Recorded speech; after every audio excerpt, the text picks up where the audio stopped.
Hello dear students, इस video में बच्चों हम एक कविता पढ़ेंगे जिसका शीर्षक है भरे पटाखे रावण में। तो बच्चों यहाँ पर एक दशहरे के सीन का वर्णन है। दशहरा आप सबको पता है, दशहरा त्यौहार मनाया जाता है हिंदुओं में।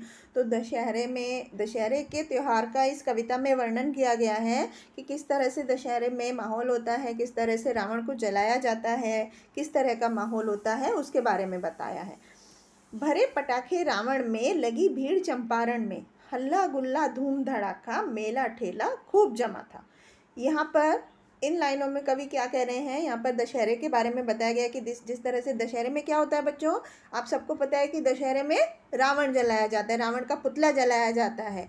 कि रावण में क्या करते हैं, एक पुतला बनाते हैं और उसके अंदर बहुत सारे पटाखे रखे जाते हैं। और चंपारण में एक मेला लगा हुआ है, वहाँ पर जहाँ पर रावण जलता है वहाँ पर एक मेला लगा हुआ है और खूब शोर शराबा हो रहा है, खूब धूम मची हुई है, खाने पीने के ठेले लगे हुए हैं, सामान के ठेले लगे हुए हैं, झूले लगे हुए हैं, इस तरह का वहाँ पर माहौल है।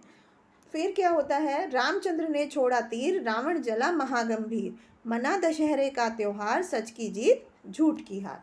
तो इन पंक्तियों में कवि क्या कह रहे हैं कि क्या होता है बच्चों, जब पुतला दशहरे पर जब रावण का पुतला जलाया जाता है तो क्या होता है, रावण एक तीर छोड़ते हैं। रावण, आप सबको पता है कि रामचंद्र जी ने रावण का वध किया था।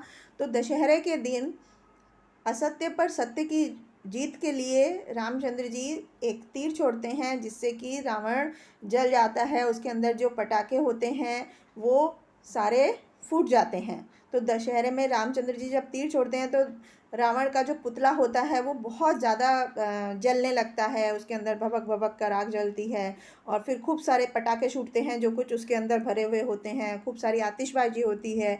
तो इस तरह से ये प्रतीक होता है इस बात का कि झूठ की हार हुई थी इस दिन और सच की जीत हुई थी। मतलब रावण को असत्य का पुतला बताया गया है और रामचंद्र जी को जीत के लिए दर्शाया गया है कि रामचंद्र जी की जीत हुई थी, यानी कि सच की जीत हुई थी, और रावण का वध हुआ था, यानी कि रावण की हार हुई थी।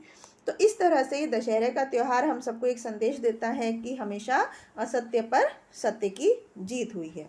तो इस तरह से यहाँ पर दशहरे के त्यौहार का वर्णन किया गया है कि किस तरह से दशहरे के दिन क्या माहौल होता है और किस तरह से रावण का पुतला जलाया जाता है।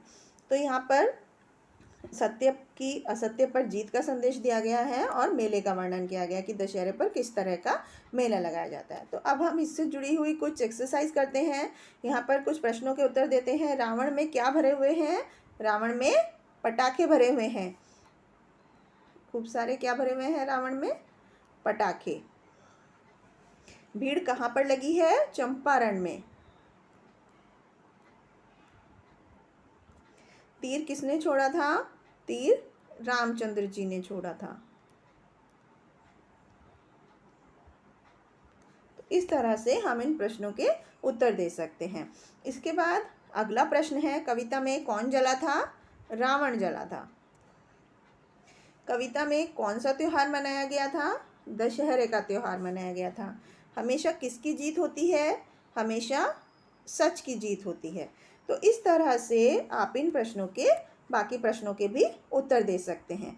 यहाँ पर एक प्रश्न है जिसमें सही जोड़े बनाने हैं, जैसे कि रामचंद्र ने क्या किया था, रामचंद्र ने छोड़ा तीर, रावण जला, इसमें से कौन सा आंसर आएगा, महागंभीर, मना दशहरे का त्योहार, सच की जीत झूठ की हार। इस तरह से हम यहाँ पर सामने वाले मैच कर सकते हैं शब्दों के साथ। तो ये था बच्चों दशहरे के त्यौहार का वर्णन। आई होप आपको समझ में आया होगा। Thank you.